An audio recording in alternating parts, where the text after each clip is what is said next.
9 নম্বর প্রশ্ন, গুরুত্বপূর্ণ প্রশ্ন। বলছেন, আসসালামু আলাইকুম শেখ। ওয়ালাইকুম আসসালাম রহমতুল্লাহ। আমার শ্বশুর বাড়িতে আমার শাশুড়ির সাথে কোনোভাবেই যদি না পড়ে, এই পড়ে ভাষাটি বুঝি না, হয়তো আঞ্চলিক ভাষা লিখেছে, আমাদের এলাকায় না বনে, ওর সাথে বনছে না।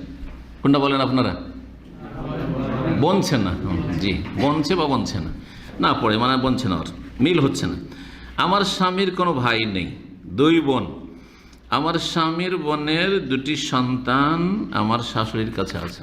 ওই যে স্বামীর বোনের সন্তান আছে, সেটা বোঝা হয়ে যাচ্ছে, এই বোনের কাছে থাকে, আমার শাশুড়ির কাছে থাকে। আমার শ্বশুর বাড়িতে সব মিলিয়ে থাকতে সমস্যা হচ্ছে। এমন অবস্থায় আমি আমার স্বামীর সাথে আলাদা বাসায় থাকতে চাচ্ছি, এমনকি বাড়িতে আলাদা খেতে চাচ্ছি, মানে ও সবার সাথে তো খাবে না, হ্যাঁ জি, আর সবারই এই সব ঝামেলা উঠাবে না, জি। সেই জন্য আমার স্বামী কোনোটাই করতে রাজি হচ্ছে না। স্বামী বলতেছে, একসাথে খেতে না পারলে বাচ্চা রেখে তুমি আমাকে ছেড়ে চলে যাও। এক্ষেত্রে আমার কি করণীয়? উত্তম নসিহা চাচ্ছি শেখ, জাযাকাল্লাহু খাইরান। ভালো, উত্তম নসিহা চাইছেন, এটা ভালো কথা, তাই না? এই ক্ষেত্রে একজন শেখকে একটা মজার ঘটনা বলে দিই।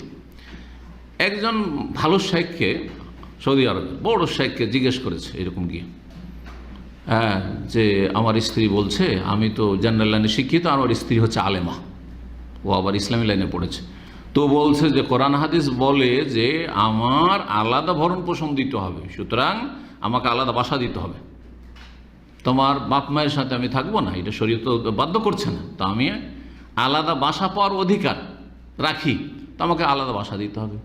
বেচারা ছিল সম্ভবত ইঞ্জিনিয়ার, ও জেনারেল লাইনের পড়া, এত ফতো টতো যায় না, তো ফেঁসে গেছে, চলে গেছে শাইখের কাছে। শাইখকে বলছে এইরকম সমস্যা, আমার স্ত্রী তো বলছে যে আমি তো ইসলামিক স্টাডিজ পড়েছি, আর এতে তো আমার ন্যায্য অধিকার, এটা তুমি দিতে হবে তোমাকে। তখন শেখ বলছে যে ঠিক আছে, ওর অধিকার আছে, ওকে বলো যে ঠিক আছে, এটা তোমার অধিকার আছে, তুমি যদি বলো যে আলাদা বাসায় থাকবো, তোমাকে আমি বাসা ভাড়া নিয়ে দেবো, কিন্তু আরেকটা কথা তোমার স্ত্রীকে বলে দিও যে যেটা তোমার অধিকার, সেটা হচ্ছে তোমার অধিকার 2, 3, 4টে বিয়ে করার আছে। তো তুমি গিয়ে বলো যে অসুবিধা নেই, আমার আম্মা যেহেতু বৃদ্ধা হয়ে গেছে, আমার আব্বাও বৃদ্ধ, ওদের সাথে একজন থাকার দরকার, তো তোমাকে আলাদা বাসা ভাড়া নিয়ে দিয়ে দিচ্ছি, আর আমি আরেকটা বিয়ে করেছি আমার আম্মা আব্বার সাথে থাকার জন্য, এই কথাটা গিয়ে বলো। তোমাকে বাসাও দিয়ে দিচ্ছি, ওটা তোমার অধিকার, তুমি পেয়ে গেলে, আর আমার অধিকার হচ্ছে যে আরেকটা আমি বিয়ে করছি। এই কথা বলতে ওই মহিলা বলছে যে না না না না, ওটা দরকার নেই, ওটা দরকার নাই, ওটা করতে হবে না, অসুবিধা নেই, তোমার আব্বার সাথে থাকবো, তোমার আম্মার সাথে থাকবো, অসুবিধা নেই।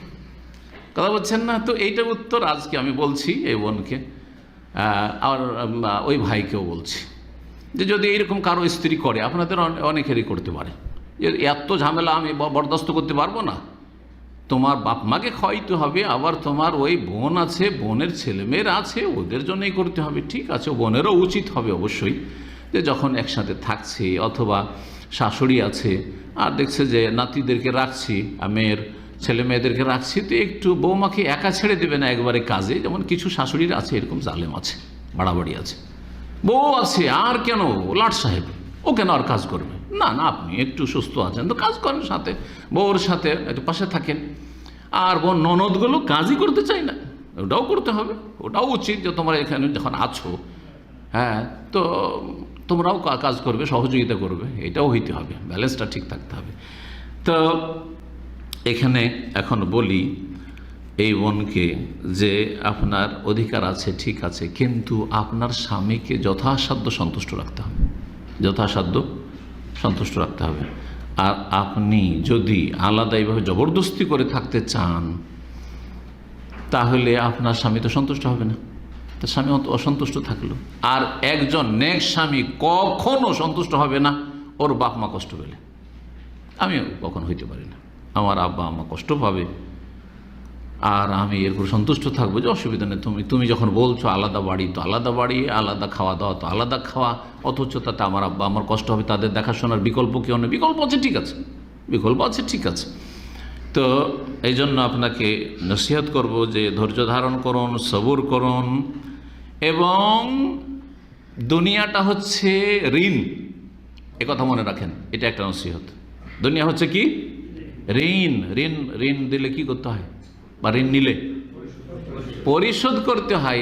আজকে যদি আপনার শাশুড়ির সাথে শ্বশুরের সাথে খারাপ আচরণ করেন, আর আপনার স্বামীকে বাধ্য করেন যে আমি থাকবো না এরকম তোমার বাপ মায়ের সাথে, আগামীকালকে 10-20 বছর পরে আপনার ছেলেমেয়েরা যখন বড় হবে, ছেলে যখন বড় হবে তখন বলবে যে না আমরা থাকবো না, আমরা বিয়ে করেছি থাকবো না। অথবা আপনার যে বউ আসবো ওই যে ঋণ পরিশোধ করতে হবে, এখন পেমেন্ট করতে হবে। আমার শাশুড়ি জুদা থেকেছে তো আমিও জুদা থাকবো, আমি কেন থাকবো আমার শাশুড়ির সাথে? এটা পছন্দ করেন? আপনি যদি আপনার শাশুড়ির জায়গায় হইতেন, ওই বুড়ি মানুষ, আর আপনার বৌমা যদি এই কথাটি বলতো যে আমি থাকবো না, আমাকে আলাদা নিয়ে থাকবো, আপনার ছেলেকে বলতো, আপনাকে কেমন লাগতো? ভালো লাগতো? জি, নবী সাল্লাল্লাহু আলাইহি ওয়াসাল্লাম সহিহ বুখারী হাদিসে কি বলেছেন? লা ইউমিনু আহাদুকুম, তোমাদের কেউ খাঁটি মুমিন হতে পারবে না, হাত্তা ইউহিব্বা লি আখি মা ইউহিব্বা লি নাফসিহি মিনাল খায়র, যতক্ষণ পর্যন্ত নিজের জন্য যেটা ভালোবাসে সেটা অন্যের জন্য না ভালোবাসবে। নিজের জন্য চান যে আমার বউগুলো যেন আমার সাথেই থাকে, আমার ছেলেরা যেন আমার অন্যেই থাকে। পর্দা অবশ্যই করার চেষ্টা করতে হবে, পর্দার সাথে বেপর্দা করে রাখবেন না, পর্দার সাথে ভালো পর্দার ব্যবস্থা করেন, আর তারপরে সহযোগিতা নেন। তো আর একসাথে জয়েন্ট ফ্যামিলিতে যদি থাকেন তো জয়েন্ট ফ্যামিলির যে ক্ষতিকর দিকগুলি আছে সেগুলি থেকে বেঁচে তারপরে জয়েন্ট ফ্যামিলিতে থাকেন। আর ক্ষতিকর দিকগুলি, শরীয়ত বিরোধী কাজ করবেন জয়েন্ট ফ্যামিলিতে থেকে, পর্দার 12টা বাজিয়ে দেবেন, গর্দা উড়িয়ে দেবেন, এইরকম করে জয়েন্ট ফ্যামিলিতে থাকা ভালো কাজ নয়। আমাকে কিন্তু অনেকেই একটা বক্তব্য আলোচনা করতে বলেছে এই গত সপ্তাহগুলিতে, যে জয়েন্ট ফ্যামিলির উপকারিতা অপকারিতা সম্পর্কে আলোচনা করেন। খুব গুরুত্বপূর্ণ এই পয়েন্ট, আল্লাহ যেন তৌফিক দান করেন।